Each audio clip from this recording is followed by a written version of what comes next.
ദൈവനാമത്തിന് മഹത്വം ഉണ്ടാകട്ടെ. ഇന്ന് നമ്മൾ ചിന്തിക്കുവാൻ ആഗ്രഹിക്കുന്നതായിരിക്കുന്ന വിഷയം ദൈവത്തെ അറിയുക എന്നതാണ്. യോഹന്നാൻ്റെ സുവിശേഷം 17-ാം അധ്യായം 3-ാമത്തെ വാക്യം ഇങ്ങനെ പറയുന്നുണ്ട്: ഏകസത്യദൈവമായ നിന്നെയും നീ അയച്ച യേശുക്രിസ്തുവിനെയും അറിയുന്നത് തന്നെ നിത്യജീവൻ ആകുന്നു. രണ്ടുപേർ തമ്മിൽ ശണ്ട കൂടുമ്പോൾ പറയുന്ന ഒരു ഡയലോഗുണ്ട്: നിനക്കെന്നെ അറിയില്ല.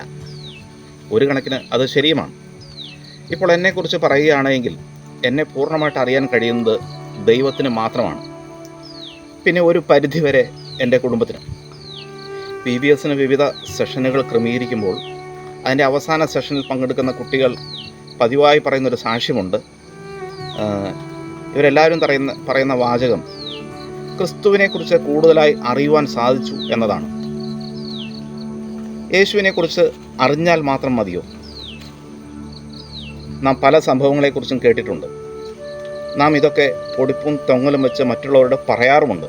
എന്നാൽ ഈ സംഭവ പരമ്പരകളിൽ കൂടി കടന്നു പോയവർ പറയുന്നതിൻ്റെ ആധികാരികത നമ്മുടെ വാക്കുകൾക്കുണ്ടോ? ഇല്ല എന്നതാണ് യാഥാർത്ഥ്യം. സന്ദർഭവശാൽ ഞാനിങ്ങനെ പറയുവാൻ ആഗ്രഹിക്കുന്നു: ക്രിസ്തീയ സാക്ഷ്യങ്ങളിലെ ഏച്ചുകെട്ടലുകൾ ദൈവത്തിന് ആവശ്യമില്ല.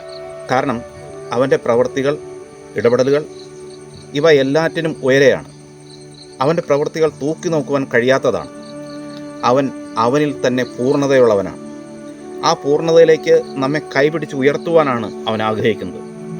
അറിവ് എന്ന വിഷയം വളരെ ബൃഹത്തായ ഒന്നാണ്. അറിവിന് പല ഘട്ടങ്ങളും പല മുഖങ്ങളുമുണ്ട്.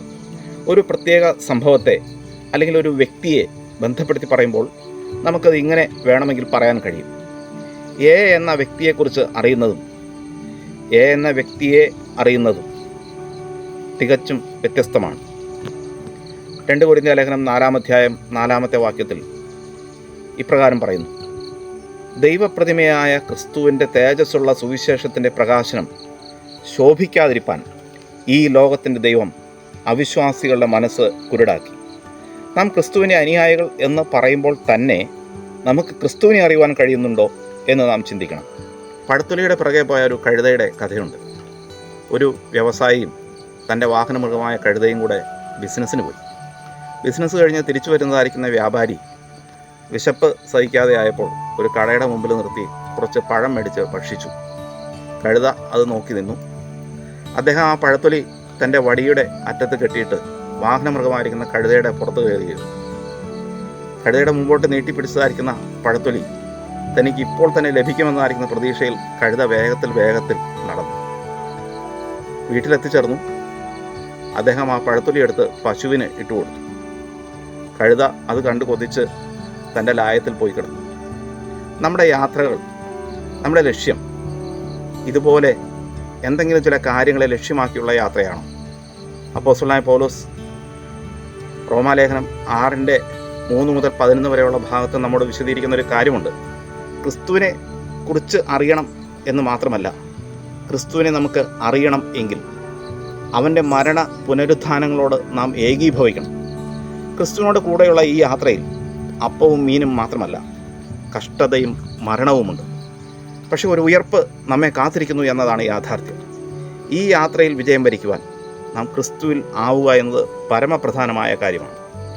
വിശ്വാസത്തിൽ, ത്യാഗത്തിൽ, തീഷ്ണതയിൽ എല്ലാം താൻ സഹശിഷ്യരേക്കാൾ കേമനാണെന്ന് ധരിച്ചിരുന്ന പത്രോസ് ക്രിസ്തുവിന് വേണ്ടി മരിക്കുവാൻ തയ്യാറാണെന്ന് പറഞ്ഞവൻ, ആരൊക്കെ തള്ളിപ്പറഞ്ഞാലും ഞാൻ തള്ളിപ്പറയില്ല എന്ന് പറഞ്ഞവൻ, ഈ പത്രോസിന് പോലും ഒരു സമയം വരെ ക്രിസ്തുവിനെ അറിയുവാൻ കഴിഞ്ഞിരുന്നുവോ?